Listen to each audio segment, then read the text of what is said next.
guys, it's Rachel from The Little Green Lamb. Today's another Top 5 Wednesday day. Today's topic is Top 5 Books You're Thankful For. The Goodreads group will be in the down bar, so you can check out other people's videos as well as join in on the fun. This is my first Top 5 Wednesday of the month and the last Top 5 Wednesday of the month. I hope to do more next month, but it's just been very hectic. So without further ado, the books that I have here are, I kind of interpreted it a different way because I felt like this topic was very much open to interpretation. I interpreted this topic as top 5 books that I'm thankful for because they gave me moral fodder. They taught me to think in different ways, and they just had a lot of things I reflected on.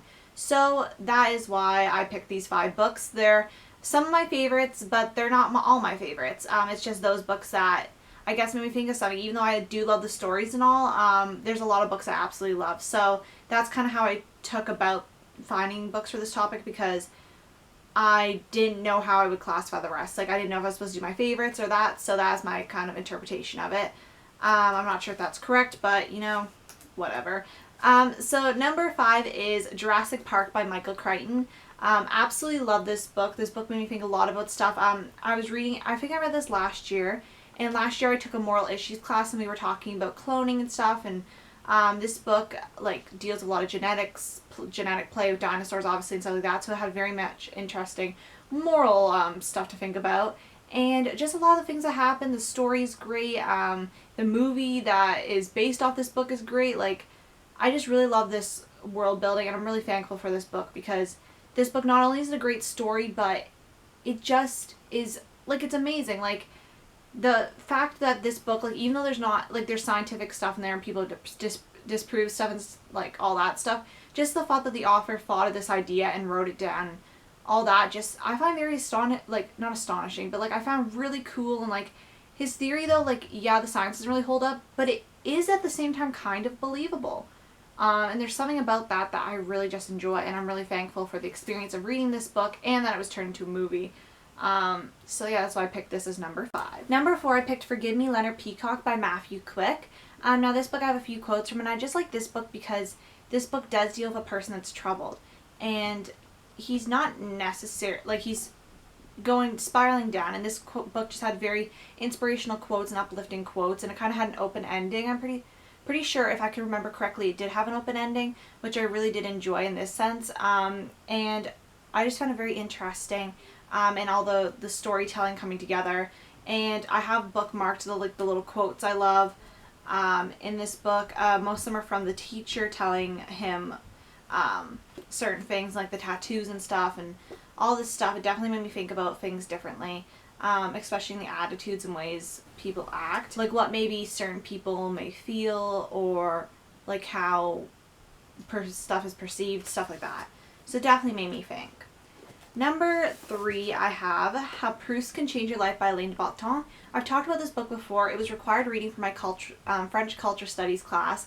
I absolutely love that class, and I loved this book. It definitely made me think about a lot of things. I've discussed kind of in previous videos. I think it was a Top 5 Wednesday, Top 5 Books That Made Me Think, I believe, if you want to check that one out. But basically it talks about, like, how reading is perceived, how you can write better, everything. It's kind of like a parody self-help book based off of Proust's, well, I wouldn't call it a parody, but it's like a self-help book based off of Proust's work. So it's like how to be a good friend, how to open your eyes, and just has some very good lessons in it. And it especially makes me happy because I'm trying to get into Proust's work more. I just started reading Swann's Way about a month ago. I haven't made too much progress with it, but I hope to read more soon. And I just find him very interesting cultural icon. So I thought that was a second reason why this book I'm very thankful for. Number 2 is Colorless Tsukuru Tazaki and His Years of Pilgrimage by Haruki Murakami. I'm probably pronounced some of that wrong, so sorry about that. But I'm very thankful for this book because, again, this book taught me a lot of stuff. I have a lot of sticky notes. I wasn't too impressed with the ending. I didn't really like the endingness of the ending. It kind of bothered me, but this book taught me a lot. And I found the main character in some of his ways, he was kind of relatable, and there's so many good quotes, and, like, he's interviewing his friends and stuff and trying to figure out why his friend group really fell apart, and it's interesting to see how people moved on, because in this stage, like, I went from having high school friends all around me to now being off university. I don't see them as much, so it's interesting to see how relationships change and grow and which ones stick and which ones go. So I'm very thankful for that book for really shedding light on that perspective. And then number 1, can you guys guess? If you guys guessed right, definitely let me know. But if you watched more of my videos, you would probably guess. Is Dying to Know You by Aidan Chambers. This is one of my absolute favorite books in the whole world that I've read so far.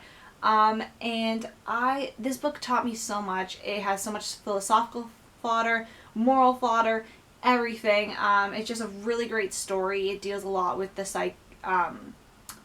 psychology, the makeup of somebody, their attitudes, their emotions, and I just really enjoyed it. So these are all 5 books that I'm thankful for because they've given me a lot of moral fodder. Not only do they have strong stories, but they also have strong ideas linked to them, which definitely impresses me. Not only do some of them have strong cultural icons linked to them or authors that I really admire, but there are books I'm all thankful for, not only because they're favorites, but they give me a lot out of them rather than just a story. Like, I love a lot of books and a lot of them have really great stories, but the ones that definitely make me think definitely stand out to me, and I'm definitely more thankful for because books can change you, and these ones have definitely shaped me.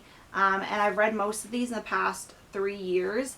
Actually, I've read all of these in the past 3 years. Besides Jurassic Park, I read a bit before, but I didn't finish it when I was in high school, so it's definitely helped shape me in, like, I guess this new stage in my life being in post-secondary.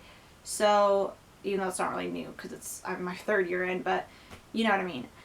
So yes, that's my top 5 Wednesday. I hope this wasn't too long because I was just rambling. But I want to thank you guys so much for watching. Definitely let me know what books you guys are thankful for, and I want to thank you guys so much for watching. See you guys later. Bye.